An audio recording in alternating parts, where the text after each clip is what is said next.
Speak Up English, the key to success. Ella, let's dive into the world of English speaking.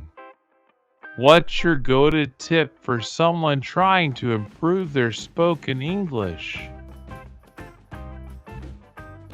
Great question, James. I'd say immerse yourself in English content, movies, podcasts, anything. It helps you get the rhythm of the language. What about you? I agree. My tip would be to practice speaking with native speakers, even if it's just a casual chat. It boosts confidence. Now, let's add a touch of humor. Why did the English teacher bring a ladder to class? I'm curious. Why? To help the students reach the highest levels of English. Both laugh. On a serious note, what's your favorite English word? Serendipity. It's such a delightful word, and it's fun to say. How about you? Discombobulate. It sounds complicated but means to confuse. Now, let's tackle a common challenge. Overcoming the fear of making mistakes in English. Any advice? Definitely. Embrace the mistakes. They're stepping stones to improvement. What's your take? Spot on.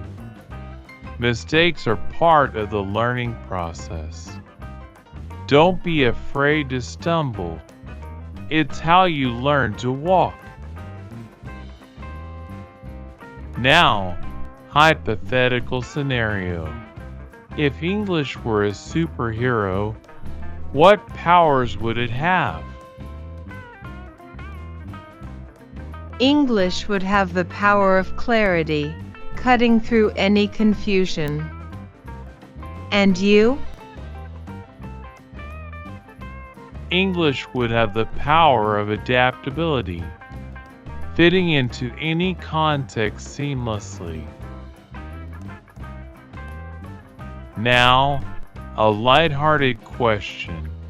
If English were a flavor, what would it be?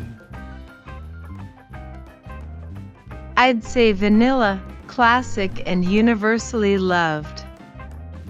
Laughs, your pick?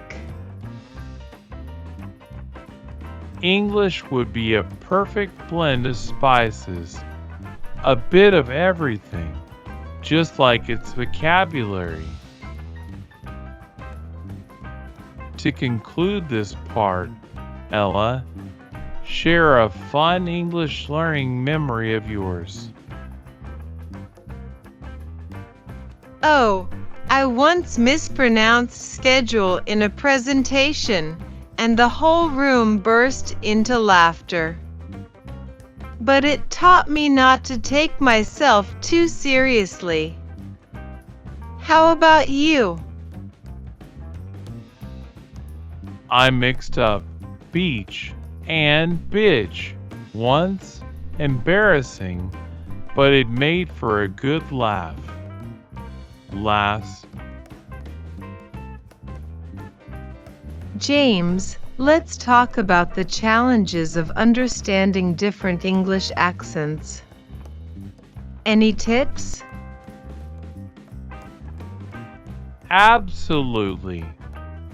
Listen to a variety of accents: British, American, Australian. It tunes your ear to the diversity in English. Now, let's add a touch of humor. Why did the dictionary go to therapy? I have to know. Why? It couldn't get over the fact that it wasn't the sole authority on meaning.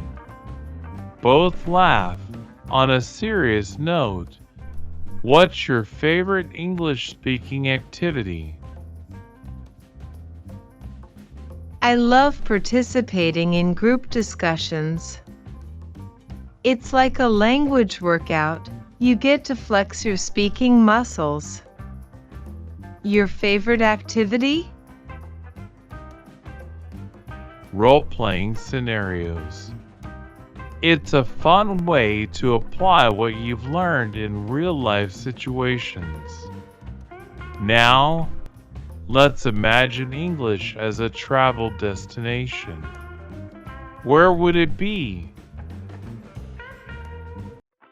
English would be London, rich in history, diverse, and a cultural melting pot. And for you? New York City, vibrant, fast-paced, and a hub of different voices and accents. Now, an educational twist. Why did the word dictionary get an award? I'm intrigued. Why? It had all the right words.